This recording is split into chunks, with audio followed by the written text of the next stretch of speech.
बड़ी खबर आपको हिमाचल प्रदेश से बता रहे कोरोना से जुड़ी हुई और कोरोना टेस्टिंग में फिर से गिरावट दर्ज की गई है। टेस्टिंग कम तो जाहिर तौर पर केसेस भी कम सामने आते हैं। बीते 24 घंटों में सिर्फ और सिर्फ 3,235 टेस्ट हुए हैं। 51 लोगों की रिपोर्ट कोविड पॉजिटिव, यानी कि अब बीते 24 घंटों में केसेस कम आए हैं, लेकिन कम टेस्ट होने की वजह से गिरावट दर्ज की गई है। तो ये राहत वाली खबर नहीं। 146 से ज्यादा लोगों की रिकवरी हुई, 2 संक्रमितों की जान भी चली गई। बीते 24 घंटों में कोविड के कारण तो संख्या जो संक्रमण है वो लगातार बढ़ता जा रहा है। 3,000 से ज्यादा 3,814 लोगों की बीते 24 घंटों में टेस्टिंग हुई थी। टेस्टिंग में एक बार फिर से गिरावट दर्ज की गई और बीते 24 घंटों पर अगर नजर दौड़ाए तो 3,235 टेस्ट हुए हैं और इनमें से 51 लोगों की रिपोर्ट कोविड पॉजिटिव आई है।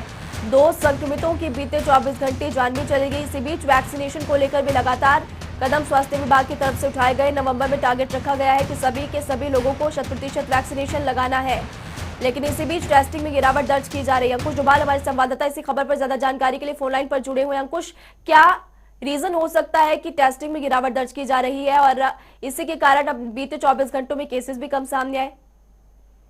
बिल्कुल, देखिए महिमा, हम बीते कुछ दिनों से देख रहे हैं कि लगातार स्वास्थ्य विभाग की ओर से जो टेस्टिंग की जा रही है उसमें कमी देखने को मिल रही है और सीधे और स्पष्ट तौर पर यह इंगित कर रहा है कि स्वास्थ्य विभाग कहीं न कहीं लापरवाही बरत रहा है।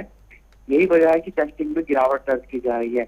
लगातार ये बात की जा रही थी शुरुआत से ही कि ज्यादा से ज्यादा टेस्टिंग होगी तभी ज्यादा से ज्यादा मरीजों को ट्रैक किया जा सकेगा और संक्रमण की चेन को तोड़ा जा सकेगा।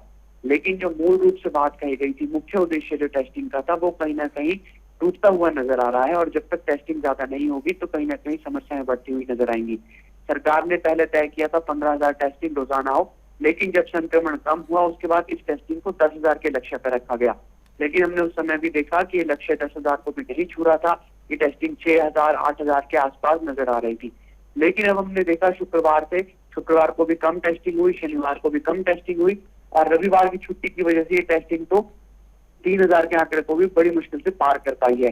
कहीं ना कहीं सरकार को और जो स्वास्थ्य विभाग है उसे सोचने की जरूरत है कि जहां एक और वैक्सीनेशन के लक्ष्य पर ध्यान दिया जा रहा है, वहीं दूसरी ओर टेस्टिंग के लक्ष्य पर भी ध्यान दिया जाए, क्योंकि ये भी देखना होगा कि वैक्सीनेशन के बाद कितने लोग कोरोना पॉजिटिव आ रहे हैं, क्या वो पहले डोज के बाद पॉजिटिव आ रहे हैं या दूसरी डोज के बाद पॉजिटिव आ रहे हैं।